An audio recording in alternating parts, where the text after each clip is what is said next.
ನಮಸ್ತೆ. ಮಂಗಳವಾರದ mini blog. ನಮ್ಮ ಚಿಕ್ಕಮ್ಮ ಮತ್ತು ನಮ್ಮ ರಕ್ಷಾ ಮಕ್ಕಳು ಎಲ್ಲರೂ ಕೂಡ ಮನೆಗೆ ಬಂದಿದ್ದರು. ಅವರು ಮನೆಗೆ ಬರ್ತಿದ್ರು, ಬೇಗ ಹೊರಟೋಗ್ತಿದ್ರು. ಇವತ್ತು ನಮ್ಮ ಮನೆಗೆ ಬಂದು ತುಂಬ ಹೊತ್ತು ಕೂತ್ಕೊಂಡು ಮಾತಾಡ್ತಾಯಿದ್ರು. ನಮ್ಮ ರಕ್ಷಾನೂ ಬ್ಯುಸಿ ಆಗಿದ್ರು, ನಾನು ಕೂಡ ಬ್ಯುಸಿ ನಡುವೆ. ಕೆಲವರು ನಮ್ಗೆ ಆಗದೇ ಇರೋರೆ, ಬೇರೆ ಯಾರೂ ಇಲ್ಲ, ಫೇಕ್ ಅಕೌಂಟ್ ಇಟ್ಕೊಂಡು ಏನು ನಿಮ್ಮ ಅಕ್ಕ ಬೇರೆಯವ್ರ ಜೊತೆ ವಿಡಿಯೋ ಮಾಡ್ತಿದ್ದಾಳೆ, ನಿನಗೂ ನಿಮ್ಮ ಅಕ್ಕೊಂದು ಮುಗ್ದೋಯ್ತಾ ಅಂತ ನಮ್ಮ ರಕ್ಷಾಗೆ ಯಾರೋ ಫೇಕ್ ಅಕೌಂಟಿಂದ ಮೆಸೇಜ್ ಮಾಡಿದ್ರಂತೆ. ಅದಕ್ಕೆ ನಮ್ಮ ರಕ್ಷಾ ವಾಪಸ್ ಕಾಲ್ ಮಾಡಿ, ದಿನಕ್ಕೊಂದೊಂದು ಜೊತೆ ಬಟ್ಟೆ ಬದಲಾಯಿಸ್ದಂಗೆ ಜನ ಬದಲಾಯಿಸೋ ಜನ ನಾನು, ನಮ್ಮ ಅಕ್ಕ ಅಲ್ಲ, ಯಾರು ಮಾಡಿದ್ದೀರಾ ಅನ್ನೋದು ನಮಗೆ ಚೆನ್ನಾಗಿ ಗೊತ್ತು ಅಂತೇಳಿ ಅವ್ರಿಗೆ ಸರಿಯಾಗಿ ಉತ್ತರ ಕೊಟ್ಟಿದ್ದಾಳೆ.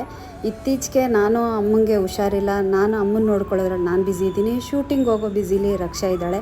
ಹಾಗಾಗಿ ಒಬ್ರಿಗೊಬ್ರು ಮೀಟ್ ಮಾಡೋಕ್ಕಾಗ್ತಿರ್ಲಿಲ್ಲ. ರೀಲ್ಸ್ ಮಾಡಿದರೆ ಮಾತ್ರನ ಸಂಬಂಧಗಳು ಚೆನ್ನಾಗಿರೋದು. ರೀಲ್ಸ್ ಮಾಡಿದ್ರಲ್ಲ, ಮನಸ್ಸು ಕರೆಕ್ಟಾಗಿರಬೇಕು. ಹಿಂದೆ ಒಂದು ಮುಂದೆ ಒಂದು ಮಾತಾಡೋದಲ್ಲ. ನಮಗೆ ಕಷ್ಟಕ್ಕೆ ಯಾರಾಗ್ತಾರೆ ಅವ್ರನ್ನ ನಾವು